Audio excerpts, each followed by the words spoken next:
Hi, everybody. I have not seen a lot of you in a long time.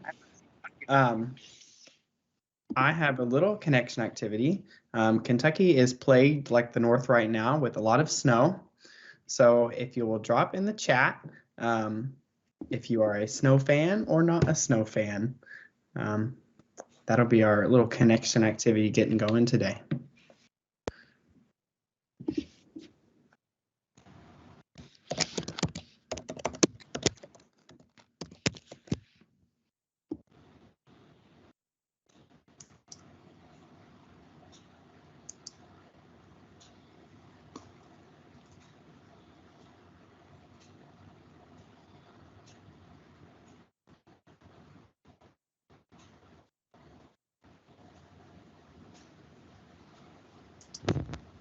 Justin, that might also depend on if folks are in Western or Eastern Kentucky today. That's true. Justin, keep in mind for those that are not in Teams, they cannot see the chat. Okay.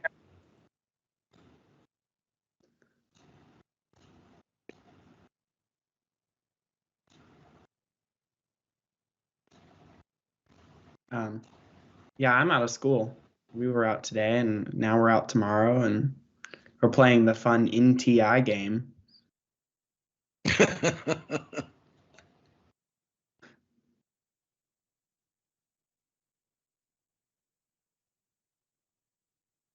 think our committee might be fans of snow more than we aren't. I think so.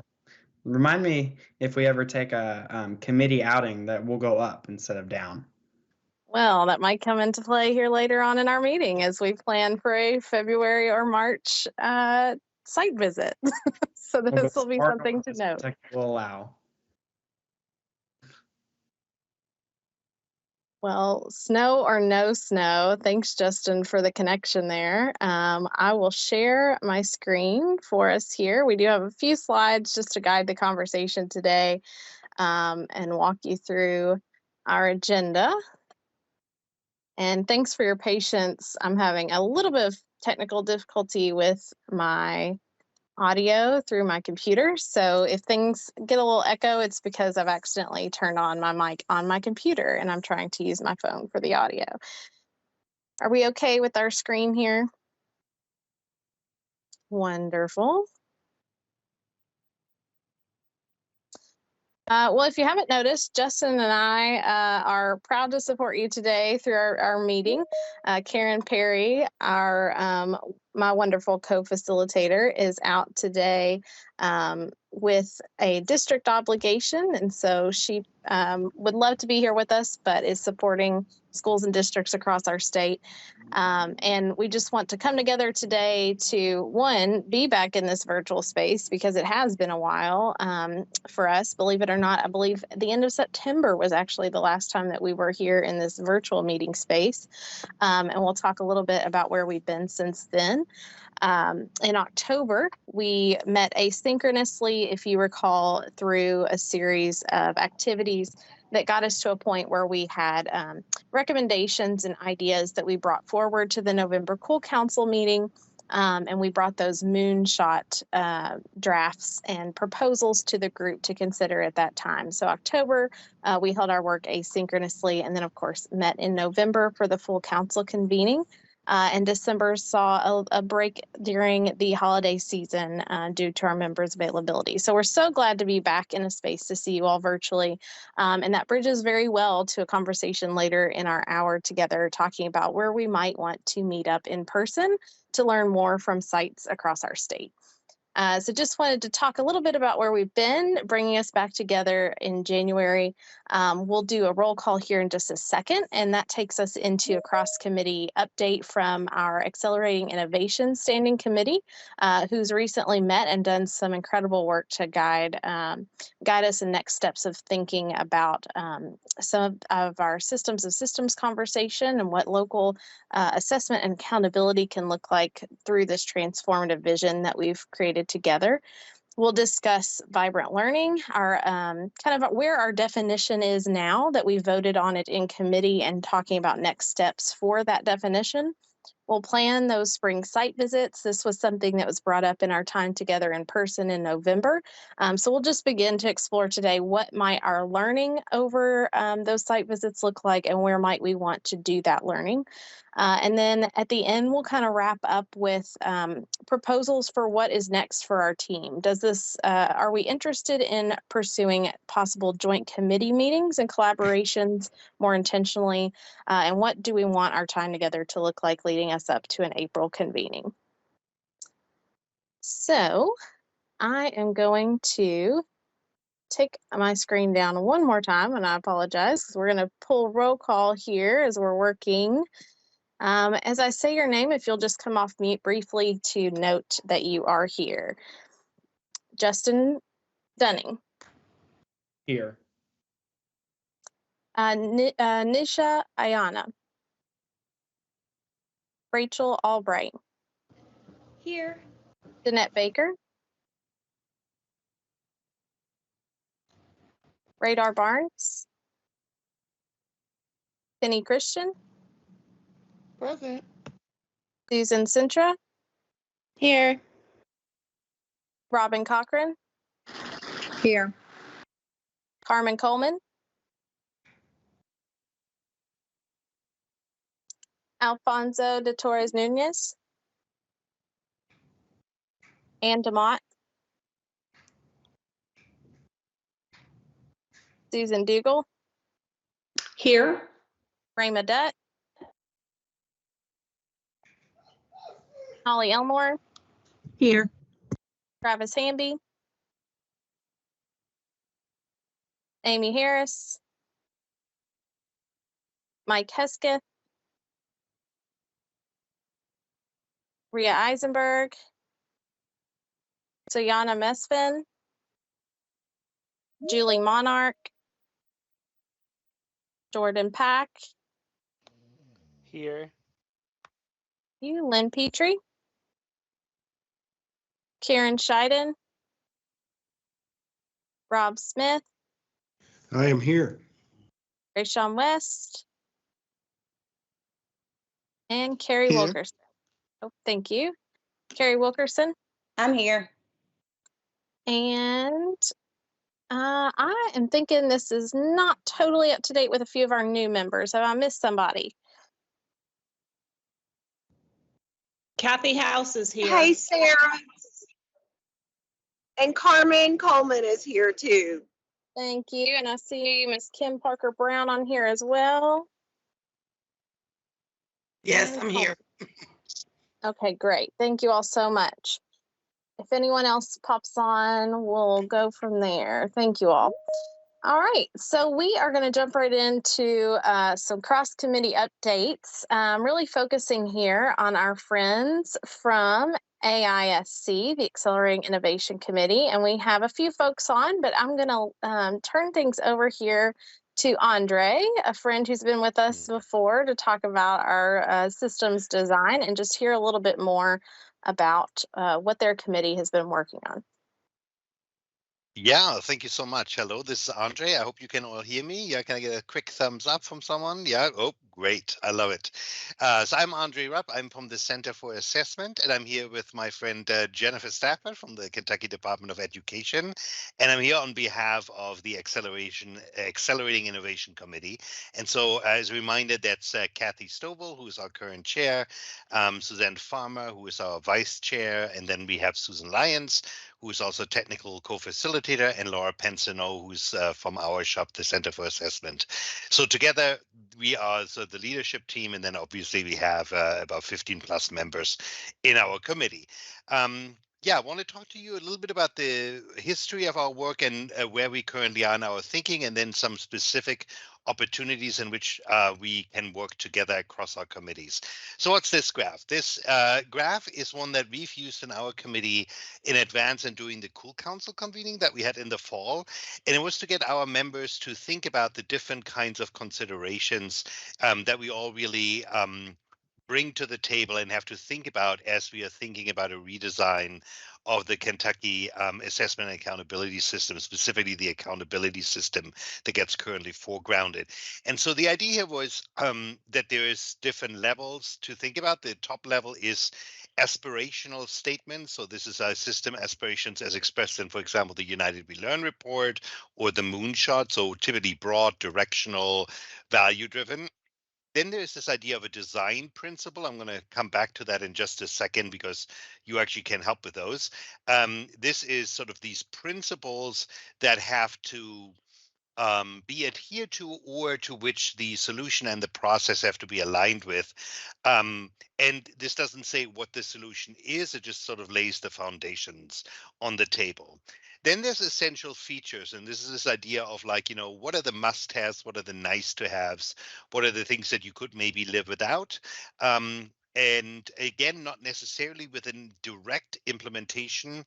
I articulated, but definitely at this level of this sort of like one level down, just in between the nitty gritty and the principles. And then the nitty gritty is the operational component. So if you were to actually implement a particular system, what would that actually take and what would that mean in very practical kind of terms? And so we use this hierarchical set of conceptual levels to get our members thinking about like, hey, what are the essential features that you would like to see in the system? Because they had already started to think about this from a design principles perspective, and we had all thought about this from a system aspiration perspective at the Cool Council level.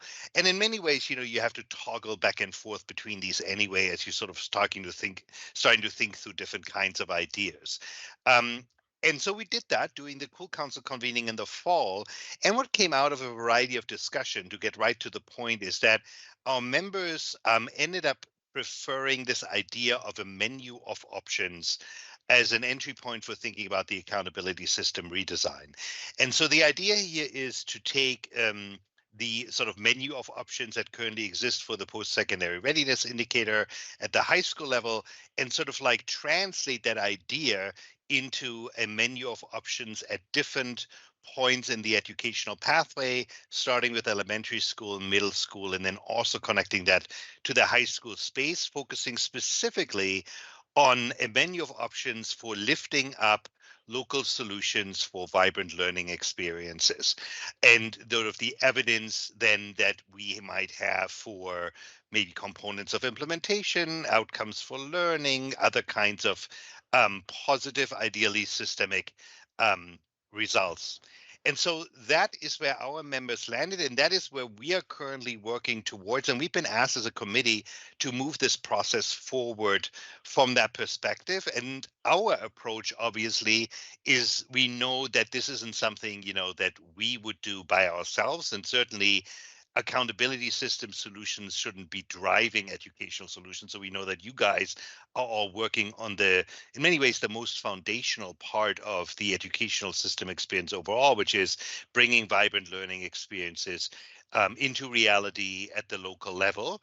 And our committee is charged sort of with a counterpart of this, thinking from the system statewide perspective about what this means for accountability in particular. And then, the reality is you can't think exclusively accountability without also thinking about assessment, and they're two different separate systems. But for now, we are foregrounding the accountability system perspective. And so if you go to the next slide, Sarah, you might say like, okay, so design principles, what are they talking about? Well, there's a document that I'm going to put in the chat that has essentially this organization here included. And for each of these statements, there is sort of a paragraph of text that explains to you where our committee was when we created these. And I would say a small disclaimer. So these were created when our committee developed this mid-year report. This was about the spring of last year. They had done some learning for innovative assessment solutions within the state. Some of you were part of that, and also internationally. And then people had also learned about what it means or what the goals and the practices of these innovation initiatives are, that Sarah and Karen and that entire shop is sort of like with you pushing forward into the field. And so out of those sort of summaries and syntheses in our report came sort of this articulation of common themes, essentially, that were essentially like that could be articulated as principles. And so where we are is we clustered these obviously into these different thematic blocks. The first one, probably when you look at that, resonates almost like very naturally with what your committee is thinking about, right? This idea of like, we should make sure that in whatever accountability system redesign solution we create, we prioritize student experiences and outcomes. That means that we have to design to support vibrant learning experiences, designing with marginalized students at the center, and design to empower students as agents of their own learning. Now, you might say, I might have expressed that a little bit differently, or I wonder why they didn't call out X. If that's your reaction, or maybe I would say, maybe you could also say, oh, I love this. This is good. Let's foreground that. Don't be so negative, Andre. So whatever your reaction is, if you feel like, oh, I want to learn a little bit more about this, maybe I have some opinions, this is great, because these design principles were really just our way of synthesizing our thinking at the time. And it was always our attention that this is sort of like a way to spur cross-committee thinking about what we really want to go toward. Again, if you think about that blue bubble graph, it's like one level down. It's a little bit more concrete than thinking about the moonshot, but it's not quite as concrete yet as thinking about like particular implementation models. So, and I'll have a slide in a minute where I'm listing some other things, but I will already say that so we welcome and we hope really that everybody wrestles with this in some degree and sort of like sees what they like about the language that we've put on the table and what they don't like. I will also say that, we will all learn only so much by doing that. So it's an important step to take. But I think really at the end of the day, this is sort of also like a living activity, right? For any of you who have ever worked on principles, you know that you have to sort of think about the initial articulation, but then you also have to apply it to something, to certain design exercises. Think about, the way you collect some data around that in terms of how the program works, and then go back and say, like, so how am I convincing myself, for example, through evidence and data, that what we are creating is is empowering students to be agents of their own learning, right? And you build a narrative around that and see what that means to different people on the table. So that's, I think, in front of all of us over the next, really, I think, several years, definitely over the next several months, but there's a good opportunity for you to engage with that. Next slide, Sarah. And let's see what's coming up next. There we go. So another thing that we have currently talked about is this idea of essentially at the Cool Council level, so across the committee, starting to think about what are sort of strategic priorities for things that we want to learn. And we did this last year, but I think now that this idea of a menu of option is sort of a little bit more solidified, and at least in our committee, and I think across, right, people are starting to say like that this is something we can work with, not necessarily in the long term exclusively as the only thing we'll ever work on, but it's a really good starting point for what our work is. What are some things that we need to know? And so we've asked our members, I'm sure you've done similar kinds of thinking in your committee, even if you maybe not even have labeled as a menu of option kind of situation. But so people wanted to know, hey, so what does the landscape look like in the United States, right? Like, are there other states that have these menus of options in some variation? And so John Alforth and Lillian Pace, mostly John though, curated a really lovely set of initial examples. I want to say it was between 8 or 10-ish at the last BNF committee meeting. And that could easily be built out. So we could look at a few more examples, and we could also do critical analyses of these examples, and I'm going to come to that in just a second. The second thing that people wanted to know, in our committee at least, is sort of this idea of, and this is where you guys will probably see yourself very closely reflected in. So we want to understand what the innovation practices are of leading districts with an eye toward this idea of menu of options, right? Either do they have menus of options? Does this work align with potential, ideations of menus of options, or are there, if not, what are the tension points, facilitators, barriers? And then the third one is this path that John and Lillian had started to go on, was this idea of like, okay, what are some policy opportunities that exist at the federal level and even at the state level for implementing design options for a menu of options? And in many ways, it is a little bit sort of like reflecting the initial committee structure. So Workstream 3 is kind of like the policy BNF committee. Workstream 2 is kind of like really aligned with what you guys are doing, the Vibrant Learning, and Workstream 1 is a little bit more aligned with what the Accelerating Innovation Committee has historically been done. But again, this can only be done well across committees. So what is one of the things, for example, that you can help with?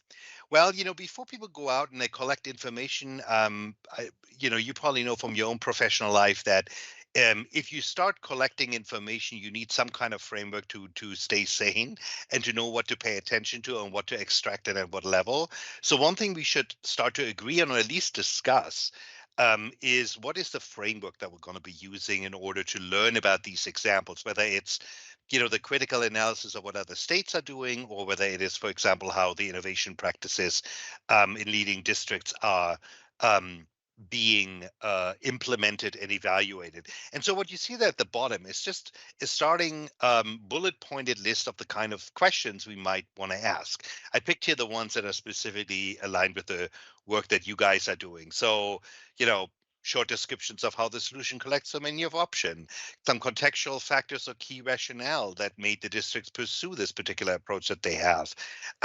Aspects of the model that are now not unique to the district, right? Important for thinking about state level or cross-district perspectives. Evidence of impact on learning outcomes, evidence of impact on transforming practices, and so on and so forth. So, and actually, I'm sure you do this also in part naturally because the L3 communities have these templates that help them think through their implementation work. And I know when we did this was about a year ago, when we did our research, we had a framework with particular questions that got at some of these. But so it would be good, I think, now to sort of get some clarity on those, and maybe even if you're already doing this, then maybe get down one level more to become one level more specific. About like what it might mean, for example, to collect evidence. There's some different ways we could talk about this.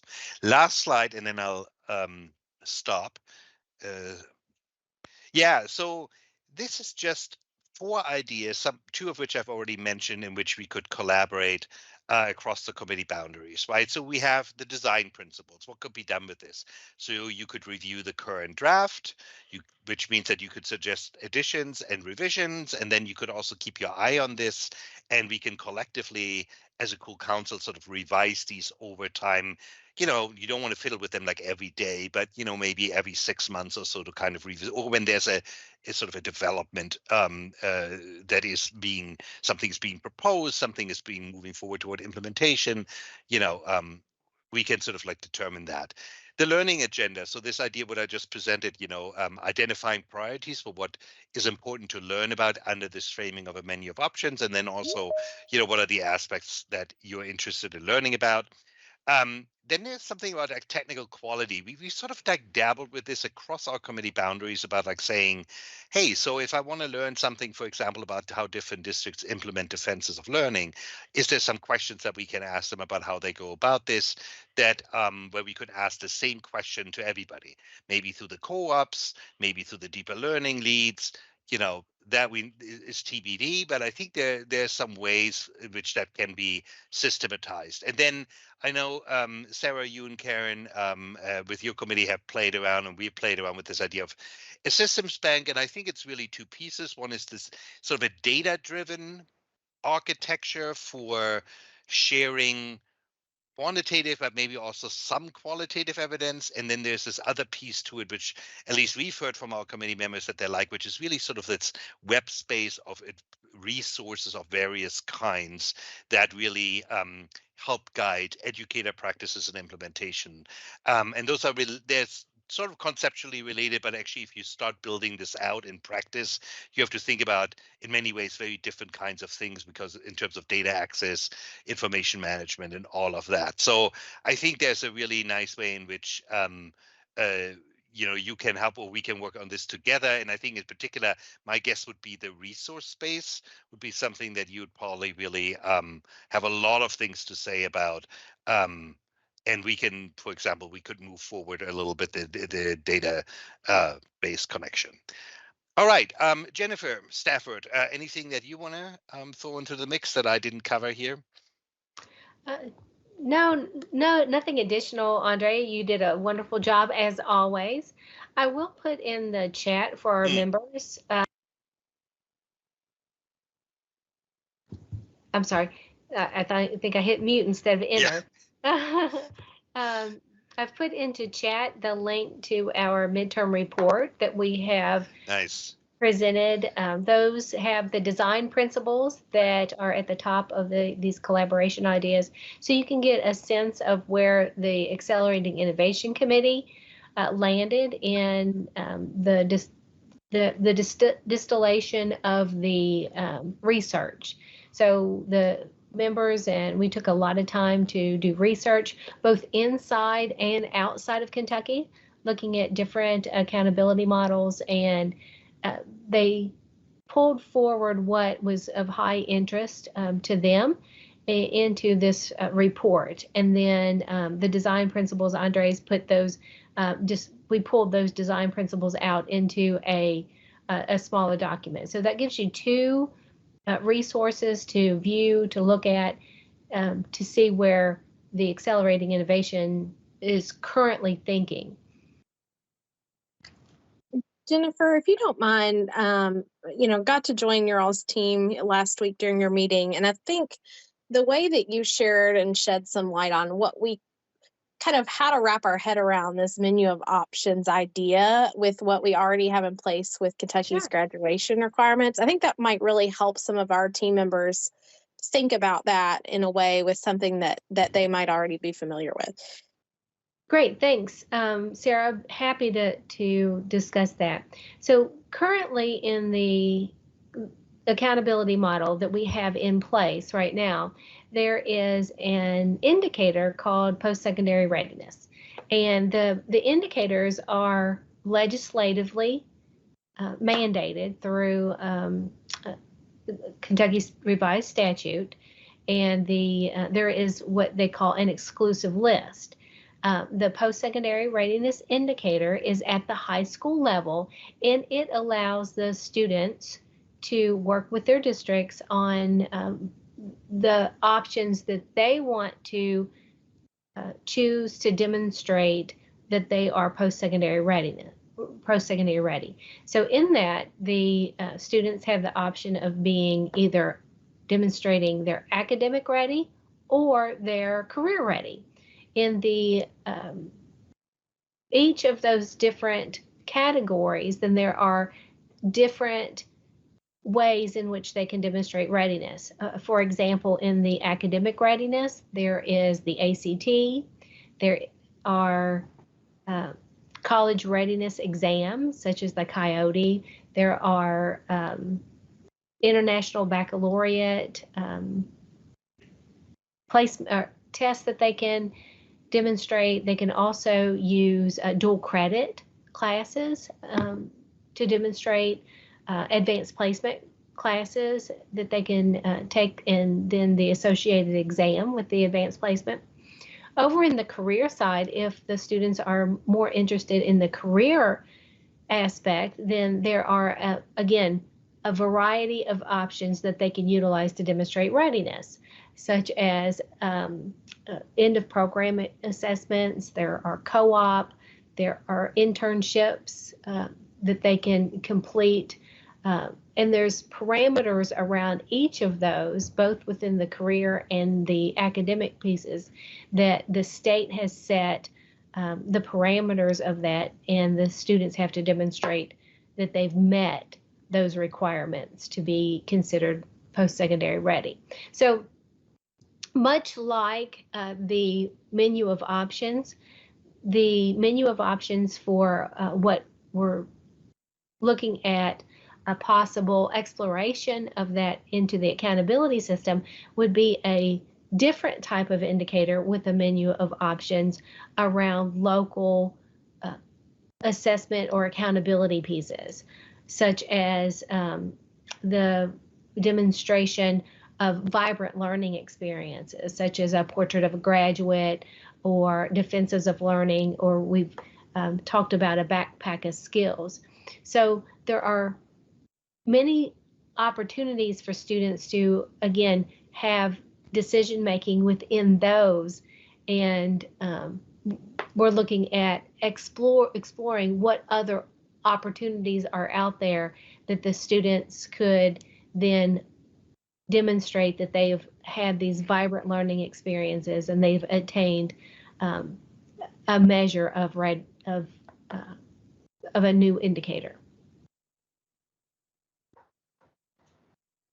Thank you, Jennifer. I know that that really helped me when you all explain within your committee meetings in that way, kind of wrap my head around this menu of options idea. Want to open up to our folks here within VLE, just to kind of reflect to Jennifer. I think their chair Kathy Stovall's on as well now, and Andre here. Any initial thoughts? I know as she's given you some resources here and much to think about and explore and digest. Just some initial reactions, thoughts, or interest in collaborating on these ideas here.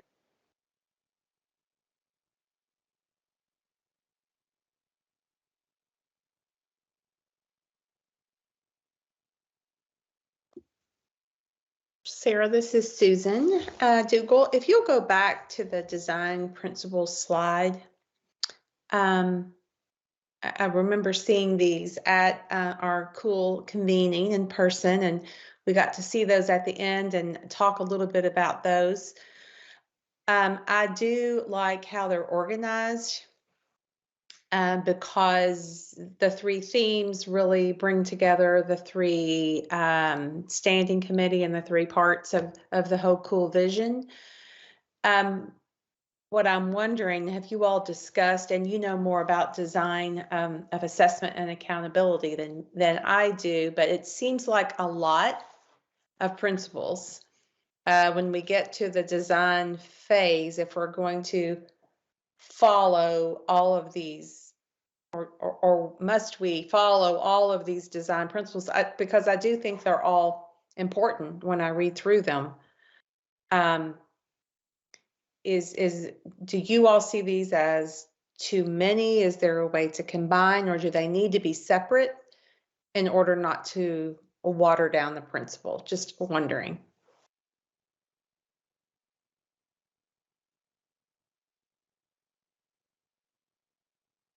Susan, is this a question for It's us a in the AIC or for everybody? I think it's for your committee. Oh, that's so I mean, I'll start it then. So number one, good point about there being many. I think the other part of this is that this is a social process, right? So if the idea is to simplify them, then you are using. So for example, you could say, hey, there's really only 3 design principles, which are the themes, right? Or you could express this in very practical, pragmatic terms. And I think what this comes down to is really that the people who are in charge of designing and evaluating this and using these, the architects, so to speak, they have to wrestle a little bit what the different, what the grain size is, what's in, what's out, what to foreground, what to background. So I think the first thing is there's no right or wrong way of doing this. I mean, I guess there's some wrong ways of doing this, but many of these also are not necessarily independent, I would say. So there's, when you start thinking about one of them, you often have to think about the other one as well. And I think it comes to, it comes to sort of, to me, and I'll stop there. It comes also to this part about like, what are sort of the alternative representations from this? So for example, if these are like mindsets, where we say like, people, you need to keep this, we all on the same page about this, keep this in mind as you are having discussion. That's one thing, right? But if it becomes an evaluative process where you say like, well, what we need is we need a template, or like whether it's a spreadsheet, a Word document, it's a checklist, no, checklist, I don't know, but something that allows us to take a design solution and walk down these 12 principles and see to what degree they align, then I think that starts to ask very different kinds of things. And that's when people might say like you, like, well, 12 is a little bit a lot, but probably also only under some conditions. So I know that's a long answer. I would say we are open to alternative, expressions, certainly. I mean, we just put this again on the table as a starting point. And even we have said in our committee, like we were probably going to go back and rewrite some of these a little bit, not fully rewrite, but like fine tune the language a little bit, maybe add something here and there. So yeah. So from my perspective, no simple answer to your question. It's a process. Thank you. And I agree with Andre that it definitely is a process. And Susan, when we started off, we actually had, I think, about 22. So I think we did pretty good in terms of narrowing them down. We had quite a few. And even just looking at them now, I see the opportunity for us to narrow them and to have fewer. So, I mean, that is something that when we get ready to meet, we will look at and think about and actually take that into consideration.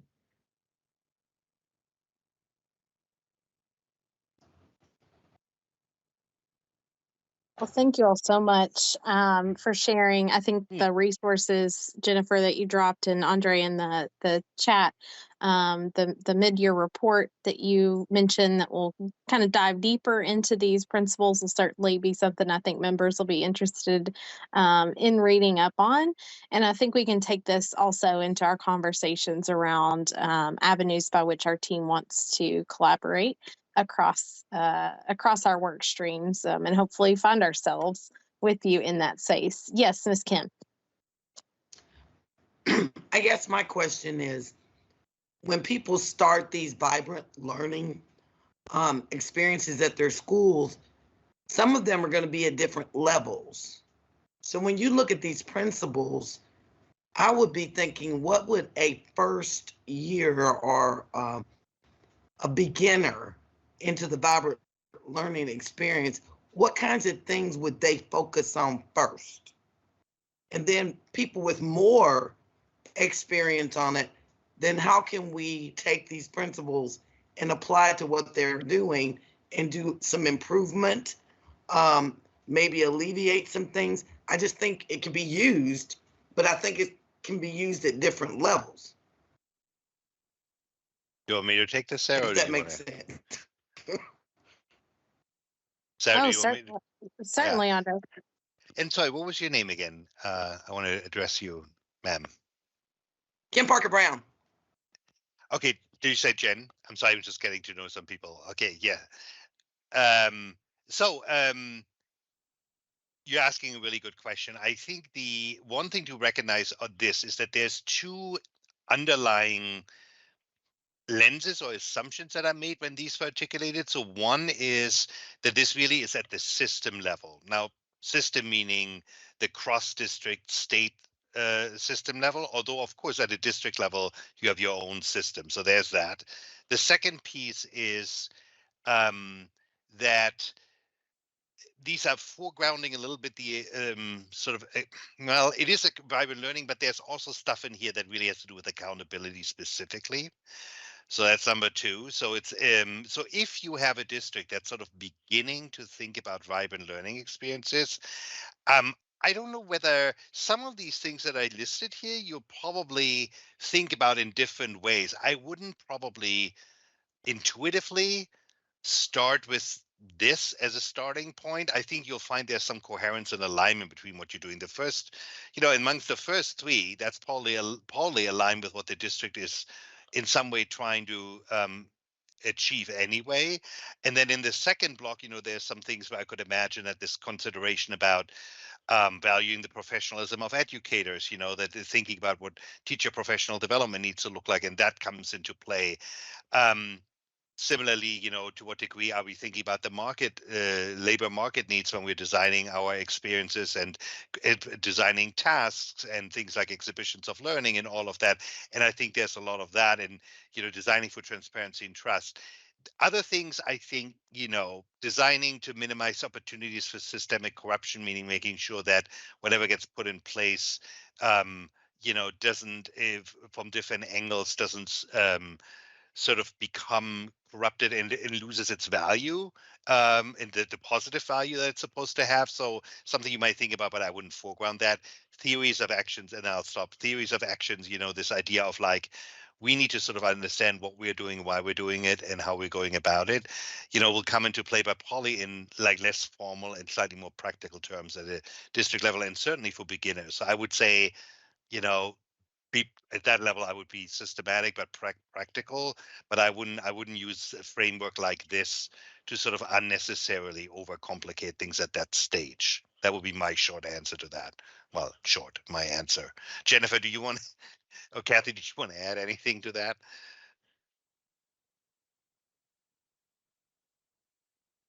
Yeah, Kim, good afternoon, Kim.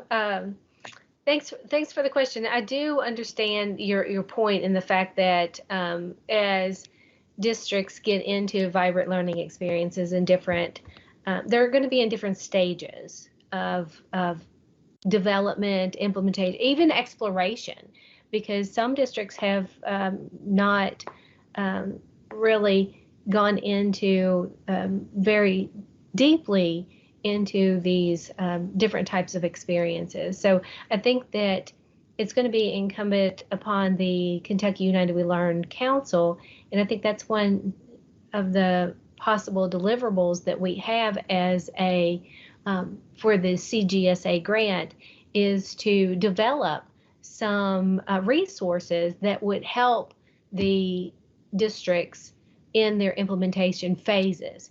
And I can think of our districts that are far along the continuum, like our L3 districts.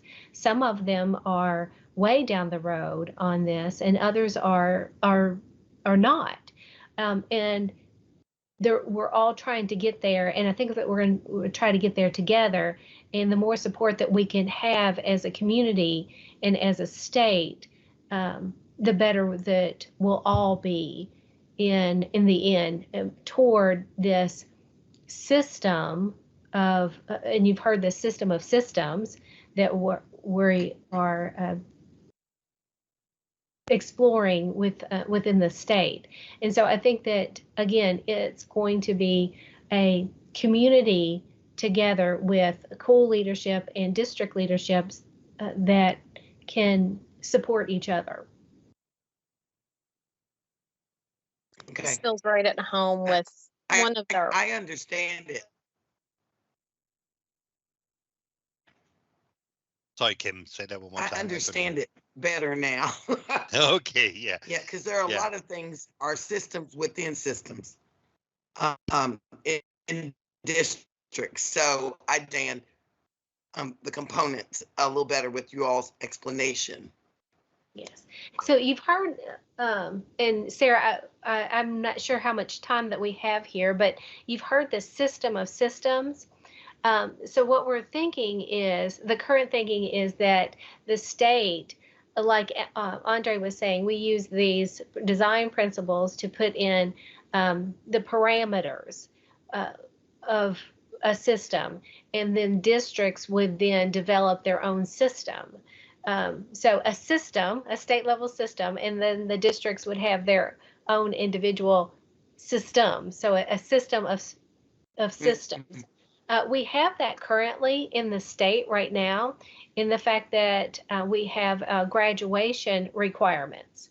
So if you think about our graduation requirements, the state has said, what the graduation requirements are, and then it's up to the local districts to develop their own requirements for those students. So the graduation requirements, there's a minimum that the state sets, but then the districts can have their own type of requirements on top of that.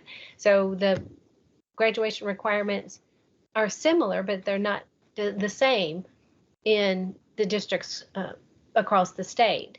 So we're thinking that of those parameters in these design, the design principles, and then the local districts would have to find ways and support and those resources for that implementation. Yeah, I might quickly add to this, two things that come up in our committee that trips our some members sometimes up and that we have to talk through again and again is number one. So this idea that I would say I would encourage you all not to think about like there's just one way of X and there's the right way of doing X. So when Jennifer gave the example of graduation requirements as a system of systems, that's a great example. But it's not the only way in which you can think about a system of systems. You can also see that as a sort of like a metaphor, an image. You can think about different other kinds of systems. It is about this idea of the state giving, or like she said, giving overall parameters, putting guardrails about technical aspects of the system, and then local districts having flexibilities within that and having degrees of freedom, /degrees of freedom. The other thing is we talk a lot about this idea of parallel kinds of efforts, right? So sometimes it's easier to think about when it's a complex problem, everything linearly stacked, like what are we doing? We are trying to find more representation where we're saying like, look, we really need to work on different work streams, different parallel trains on different tracks, and that are all essentially different entryways for helping us think through the kind of imagining work that we are trying to do. And one of them maybe is through design principles. Another one is maybe to cooking up a particular example. One of it is through like learning from different local districts. One of them is doing additional research. So there's all of these different like work streams, similar to the working groups to some degree that we had at the last school convening. And it's not one or the other. So I think that's what we often come back to so that people understand they have flexibility, the menu of options for going about the work. How about that? So that we find that very helpful because otherwise it seems too limiting and too exclusive of certain things.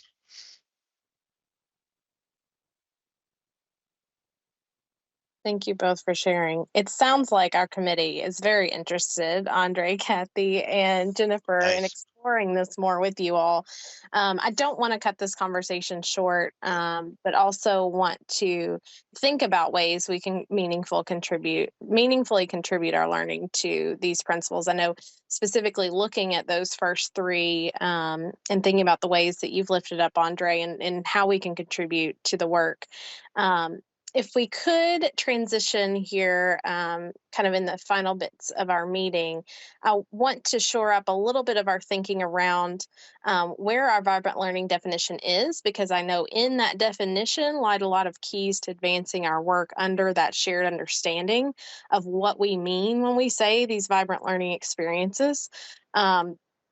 And moving from there into ways we might go out into the field and lift up that learning in service of our own learning agenda that then we can collaborate on with other committees. And I love, Kim, what you raised about these on-ramps and entry points for various districts. I think this mirrors very well to folks' development and implementation of local portraits of a learner, for example, right? For a very long time, we had 5, 10 districts who had local portraits, and now we've seen just this kind of avalanche, if you will, right, of local interests and development through the deeper learning efforts that our co-ops and others have been leading. So I think those on-ramps are so especially important, and I think it's part of our deliverables, as Jennifer mentioned, to think about how we curate these resources in a space that's accessible to our districts as they take this work on at whatever level they are. So thinking about our revised definition, as you all know, and just a recap, this definition was refined by our members in a smaller work group during that November Cool Council convening. This definition, with its changes and updates, was then taken into our committee for vote And that was passed on with some incredible feedback, by the way. Thank you all. Those who did choose to abstain their votes provided some incredible feedback that we then did pass on and maintain those comments as well. This definition will now need to go to the full COOL Council for voting and approval. And so we have some updates on next steps for how that happens. Due to open meetings requirements and protocols, the COOL Council does need to convene either in person or virtually to vote on necessary business.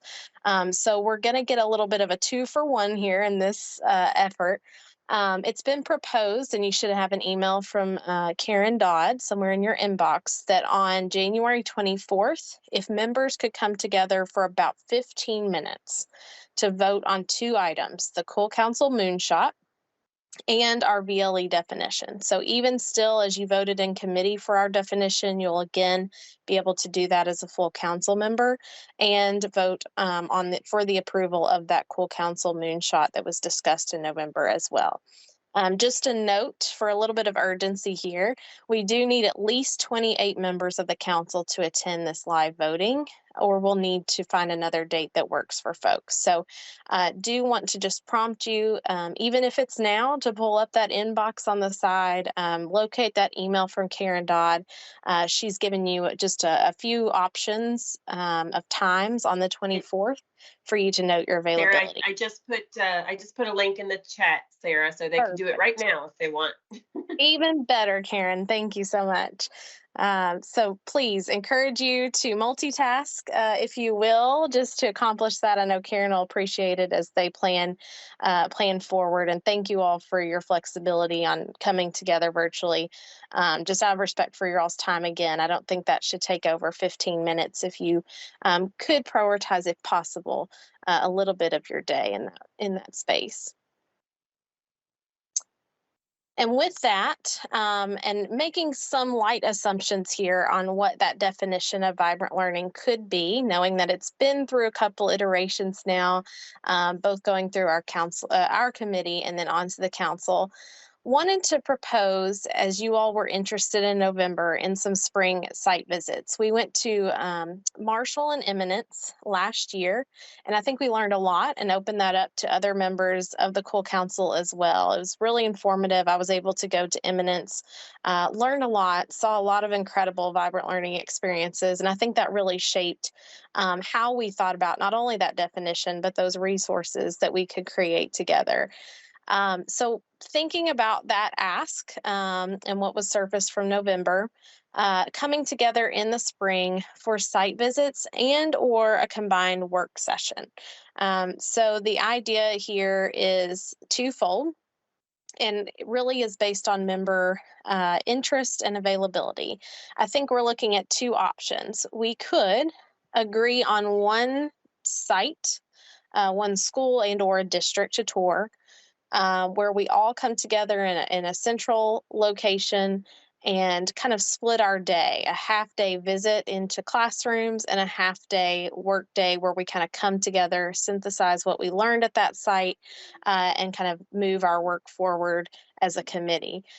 The other idea that we might consider is, knowing that we live from Lyon County to the eastern side of the state, considering what it might look like if we would rather take a regional approach to these visits. And so Karen and I and others on this committee, I know, have some awareness of some great sites all across the state. We have so many vibrant experiences in our schools that we feel confident that if folks would prefer to stay regionally and maybe meet up with a smaller group of our committee, we might be able to get a few site visits on a particular day, and we could come back together virtually to synthesize what we all learned. So I'll first kind of surface that as 2 options. And we can come together kind of later to decide. I don't think we have to commit to how we want to plan that time. But what I do want to show everyone today is just a little document that we put together to brainstorm kind of our own learning agenda for the time we spend in the field, learning from experiences that students are actually having in our schools. So if you go to the QR code that's on your screen or click the document, and I'll drop the link here in the chat in just a moment for everybody. What I did, and I'm not saying this is the right way to do it, I just wanted to give us somewhere to start. So feel free, everyone has editing rights to this document for editing if you feel we need to take this in a different direction. I tried to take out bits of our VLE definition and surface them as general categories for look-fors and things that we might observe in these site visits. So student agency engagement there being one example. And then just pre-populated these with a question that we might either ask administrators, students, teachers in these schools, or just things for us to reflect on, take note of during these visits and bring back in that kind of synthesis and sharing our learning out within our team or to other committees on the Cool Council. So I want to take a moment here just to think, are these the right look-fors? Again, based on our VLE definition as it currently is proposed. Are there others that we need to think about as it relates to elements of vibrant learning? And then kind of just giving us a chance here to surface any questions that we might want to share with each other so that whether we're in person in one place or dividing our time at other sites regionally, we can kind of share this document for note-taking purposes and kind of having that lens as we learn from the field. The only other thing I'll note here is at the bottom, and Karen Perry, you'll see, has already offered up one suggestion. If you're seeing these questions, seeing these kind of look-fors of what we might see in schools that have vibrant learning experiences, please make note, especially I think our co-op members, parents who have children in schools that you think have notable vibrant learning experiences and practices that we should learn from. Please don't hesitate to kind of drop that district, that school name, and your thoughts on why we should prioritize a visit to that site. You'll see Karen has offered up STEAM in thinking about maybe a central location we could all come together. But if you have other thoughts as well, please don't hesitate to contribute those on this document. I'd like to make a comment. Can I make a comment? Sure. I think a box to add on this form or a piece to think about could be, we visit these districts that have seemingly very nice resources and money and people supporting them to do amazing vibrant learning things.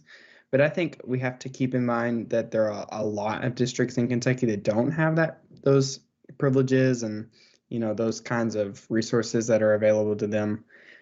So I think a box could be, what do you need? Like, what's holding you back? Like, is it finances that are holding you back? Is it, you're too worried about the KSA that's holding you back? Like, what's keeping you from doing these types of vibrant learning experiences? And that's my 2 cents.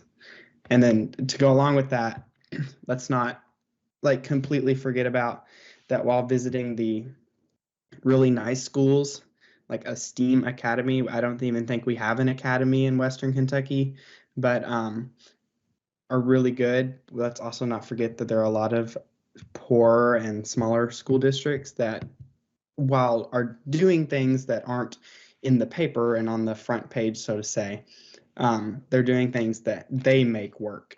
And so if we are going to talk about a database to where schools can, look and see what are schools like me doing, we should explore every opportunity in there. And that's my piece. Well, thanks for sharing that, Justin. I've kind of noted that here in this other category for now, but by all means, we can work this up the way that we need to. And Rayshawn, I see a hand up there as well. Sorry, I don't have the best noise environment. How's everyone doing? I feel like I don't feel like we've neglected smaller counties. I think about Eminence, which is extremely small, and based on the presentation from the principal, he expressed a lot of pushback from his district and able to, and from the state also, even with funding towards, using Apple computers and things like that. So I feel like we've been balanced. I feel like we honestly avoided the larger school districts versus the smaller ones.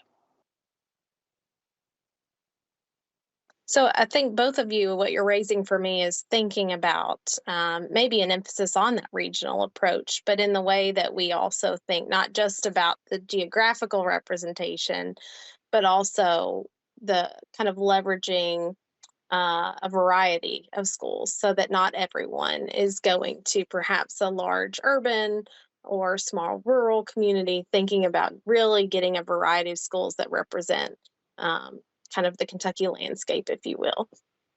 Yes, a sampling. Yeah, I think that's true. Even when I believe Karen mentioned STEAM, when you I have assumed demographics for that school, but I think it's pretty varied just on the location. Even when it comes to racial demographics versus Eminence or some of the smaller towns. Although it may be the majority as far as racial demographics, it doesn't represent the whole state. And I think that's important for us to lift up. Penny, did I see you come off mute there to add? Yes, ma'am. I wanted to look back at those questions for a second, if I could. Yes, ma'am. And let me drop that in the chat for you as well, just for ease of access. Yeah. Is the chat okay, or do you prefer that on the screen? That's fine. Okay. That's fine. Chat's absolutely fine. My question had to do with, I'm looking at joy and enthusiasm. I want to know about accommodations, right? I want to know how they adjust these examples of vibrant learning experiences for every baby in their classroom, be it physical disability, be it 504, whatever the situation is. And yes, that cultural piece is huge, and I appreciate it, and I think that it's vital, but how do they, because if you can have a vibrant learning experience and only the majority will see it that way, right? So how do we acknowledge the accommodation? Because we don't have the right, nor should we say, hey, you have a 504 or an IEP, but how do we acknowledge that accommodations are being met? Thank you for lifting that up. Penny, if you don't get that documented in one of those categories as a question, we'll make sure that we do. I've given everyone open editing rights for that reason. And just seeing our time at 6:03, I want to be mindful of your snowy evenings. I know you've got some hot chocolate to get to, I'm sure, but wanting to leave this with you all in what will likely be a follow-up email, just to prompt you to sit on this for a little bit. Think about what questions we might pose to one another. Again, I'm hoping that this is the lens by which we go into a site visit and meaningfully engage a discussion, but also observation to bring that learning back to each other and to our committees. So some things will be coming your way, mostly in the form of both a reminder to put your questions into this document. Hopefully that's a brain dump for all of us to form that kind of learning agenda for our site visits.